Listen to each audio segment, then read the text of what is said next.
Today on CityCast Chicago, COVID cases are on the rise again. Do other CityCast cities have a Midwestern feel? And which Chicagoland animal stole your hearts this summer?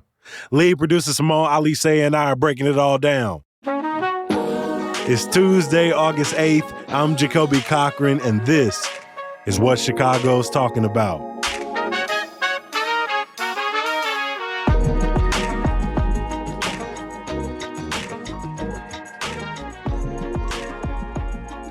Good morning, Simone. How you feeling today? I'm feeling great. Welcome back. So glad you're here. Thank you. I spent some time out in the country, and it really is a great segue into the first thing we're going to talk about, because I was back in the airport again after some months of not really traveling in the country. And the last time I went out, there were, maybe about 25% of people still had masks. I went out this time, and I may have seen like 3 or 4 masks in my entire time in the airport. And it seems like COVID-19 cases are starting to creep back up. What do those numbers look like? Because it is nothing like what we've seen in other sort of spikes, but it is notable. Yeah, it's notable. And right, so this story came down late last week that, cases are up. In Chicago, the Department of Public Health said that laboratory confirmed cases of COVID-19 were up 27%. So we're talking 67 new cases a day as of July 28th. So, it's worth noting that the data here is being tracked and kept a little bit differently after that. Those sort of states of emergency ended, right? Earlier this summer, sort of the requirements for data collection are a little bit different. Plus, a lot of people are doing at-home COVID tests, which are not tracked, obviously, the same way as if you were to go into the doctor and get a test. The other sort of those cases per day is again something higher than what we've been seeing during the summer, but health officials are sort of saying it's too early to sound an alarm about like a spike or a surge. The number that is kind of worth watching, though, of course, is hospitalizations. And that number is week over week is really high, up 43%. But again, we're talking like 4 people per day being hospitalized. So, while those jumps are really high because there were so few, lab confirmed tests, we weren't, doctors were quoted in the Tribune as saying I went weeks without seeing a COVID-19 patient. And now I'm seeing a couple. The scale we're talking about here is nothing like what we saw even a year ago, let alone 2 or 3 years ago. But it is something to watch for sure. Yeah, we were looking at thousands upon tens of thousands of more cases, new cases this time last year. But like you said, so many people are testing at home, but I've already seen it before I left. I went to a family gathering a week and a half ago, and afterwards, someone reported that they had contracted COVID, and that meant everybody needed to test to figure out their own exposure levels. And so I guess what we do want people to start thinking about again, if it's not, those sort of state of emergency protocols, it is little things about getting more tests in your home, making sure you're keeping them. Again, we're coming up on late travel. School is about to start up in a couple of weeks. And so we might see impacts from that as well.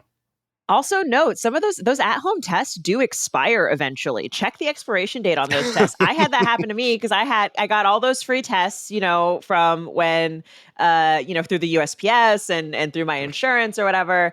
But I can't say that I'm wearing a mask everywhere these days, Jacoby. I don't know about you. No, I'm not. And when we started this show, that's all we talked about. I know. Right? Our very first episode is how has COVID changed St. Patrick's Day? Let's go out and figure it out.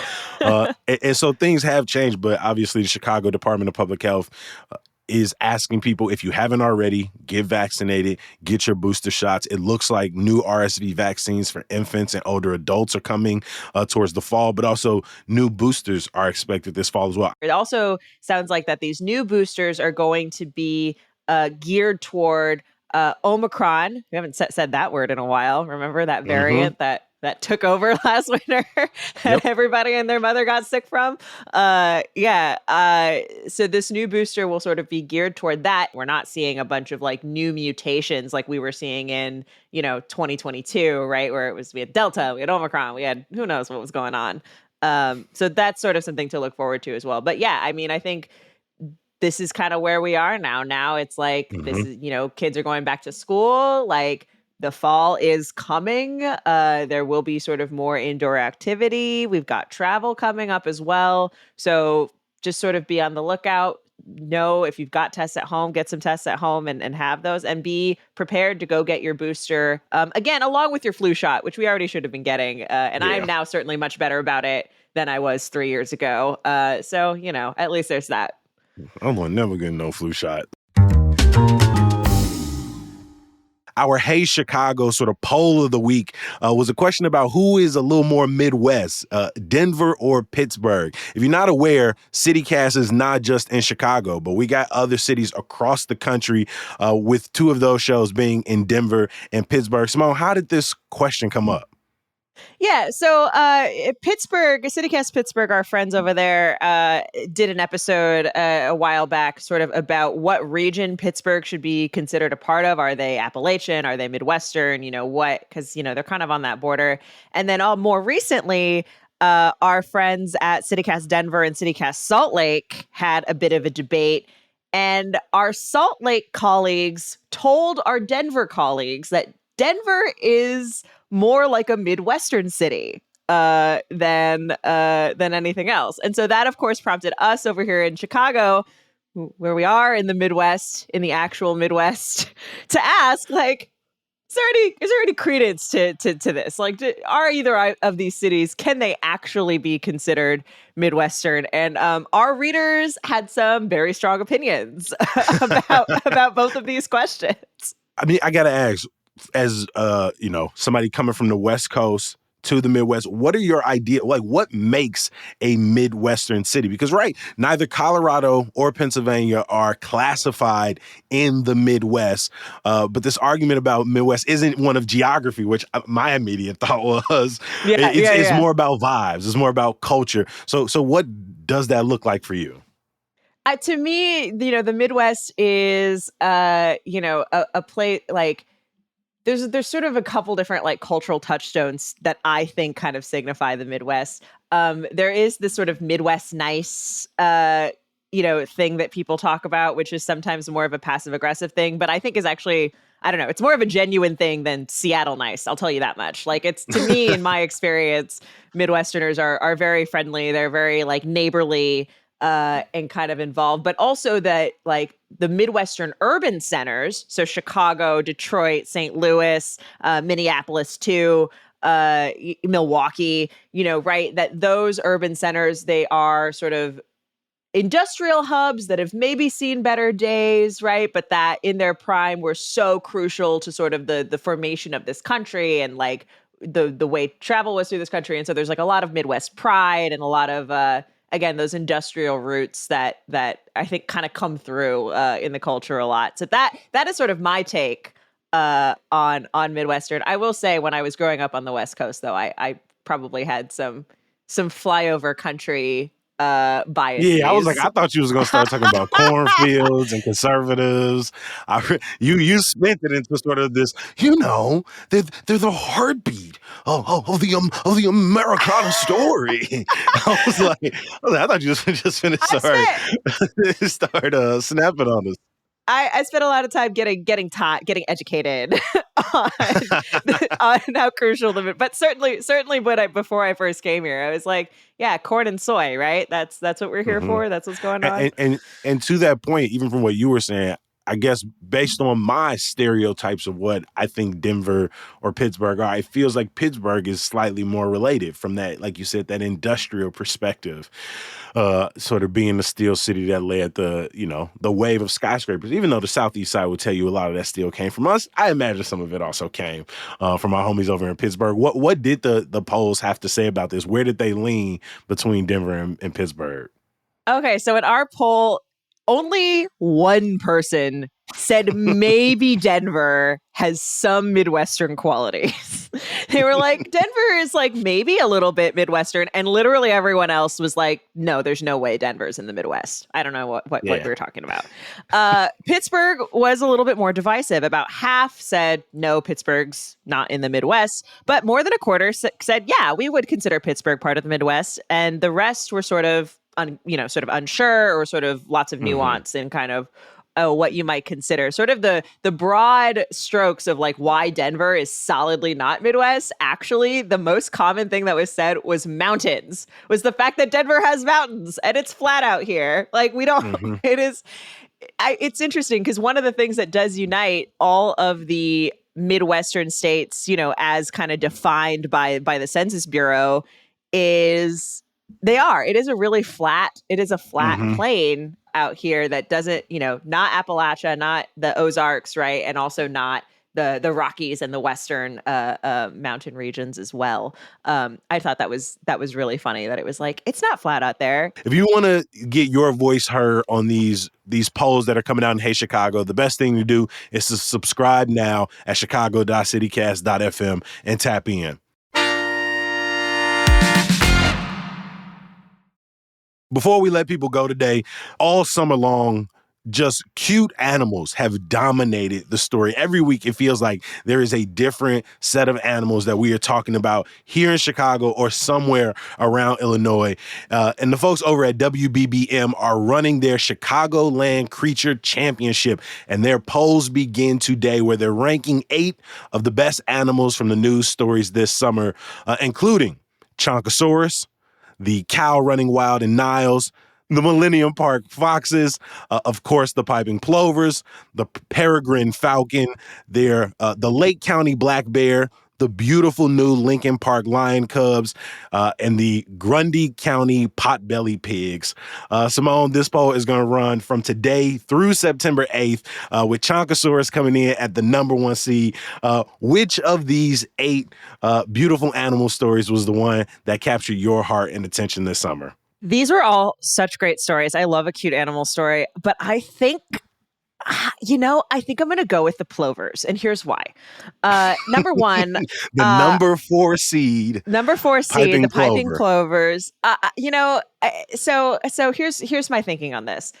Number one, I actually got a chance to go out to Montrose Beach with one of the plover monitors and kind of hear about, why the plovers were so, or sort of have captured the hearts and minds of Chicagoans and bird lovers around the country. And sort of like what they mean for habitat restoration at Montrose Beach and in other parts of the lakeshore. And which is an episode you can go back and listen to. We'll put a link to it. Highly recommend it. It was very cute.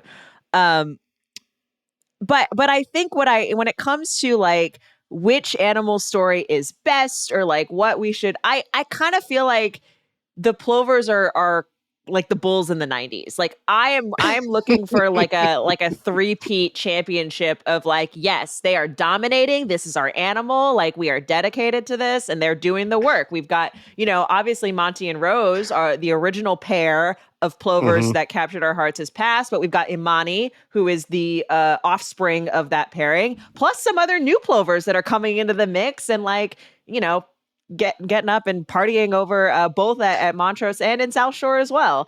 So I think it's just like this great, it spans the city of Chicago. I think it's got this great long-term story that's not just this summer. As someone has pointed out to me very recently, I'm slowly becoming more and more of a bird person as time goes on. So I'm leaning into it. Let's do it. Let's go for the plovers. I hear that. I want to give a special shout out to the group of the number 2 seed, the number 6, and the number 8. It's something about animals just evading being held down. So shout out to the Niles cow, shout out to the Lake County black bear, and shout out to them potbelly pigs in Grundy County. I love when animals just sort of not, and obviously it can get dangerous or whatever, but I love when like a bear is like roaming through some trash, nobody gets hurt, and it runs off. I'm cool with that. For me, I'm going to go 1 seed lower than you, though. The peregrine falcon parents attack loop pedestrians. I came within, I'd say, about 7 feet of a peregrine falcon a couple of weeks ago, walking up the Lakeshore Trail, and the sound it makes as it was warning me to get away from the tree. It just made it very clear through the sound it made as I was just walking that if you get any closer to this tree and my babies, I'm gonna smack you upside the head. Can you recreate that sound for us right now, Jacoby? I cannot. I really can't. Could you try? Could you just summon it like from your memory?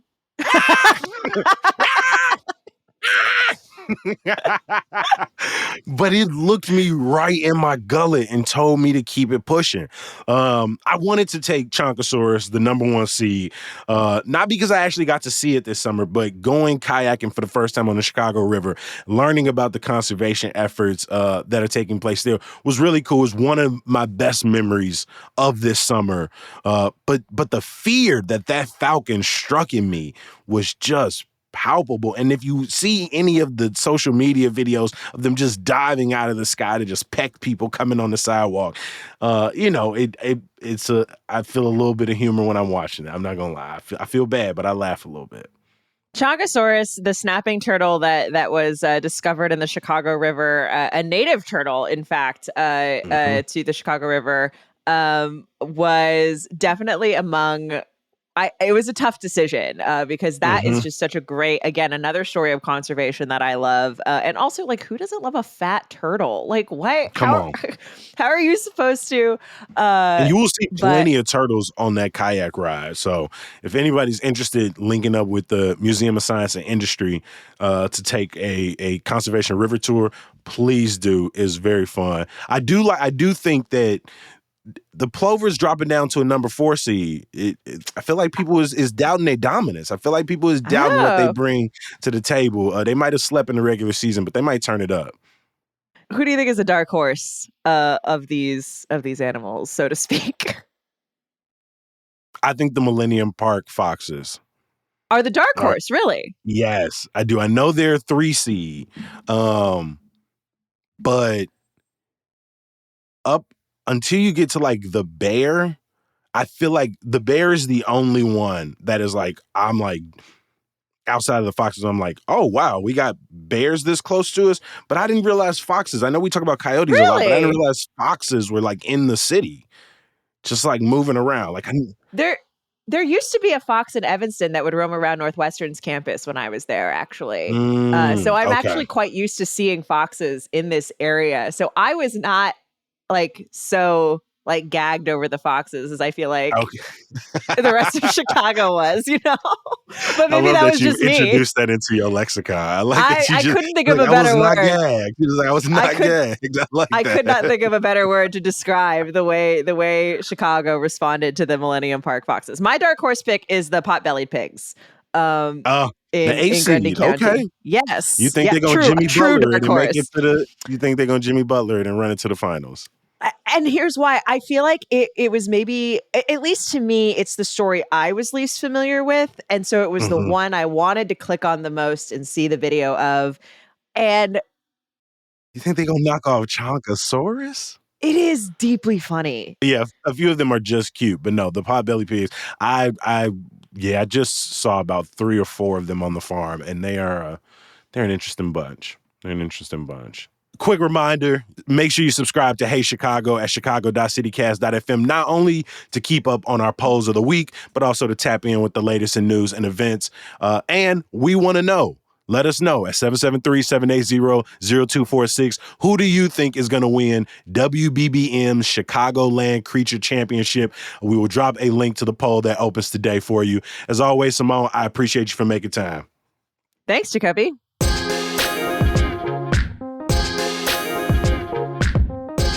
One more thing before you turn off the podcast. Chicago's Night Out in the Parks has events across the city tonight, including yoga at Wicker Park, deeply rooted dance at South Shore Cultural Center, and Field of Dreams is playing at Trebs Park and Lincoln Park. You can check the show notes for the schedule. As always, we appreciate you for listening. Subscribe to Hey Chicago and stop by to see our new website at chicago.citycast.fm. I'm back bright and early tomorrow. I'll talk to you then. Peace.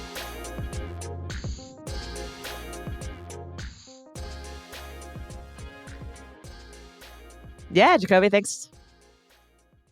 Sorry, can I take that again? That was dumb as shit. Please. Please let that be the blooper, please. Can I take that again? That was dumb as shit.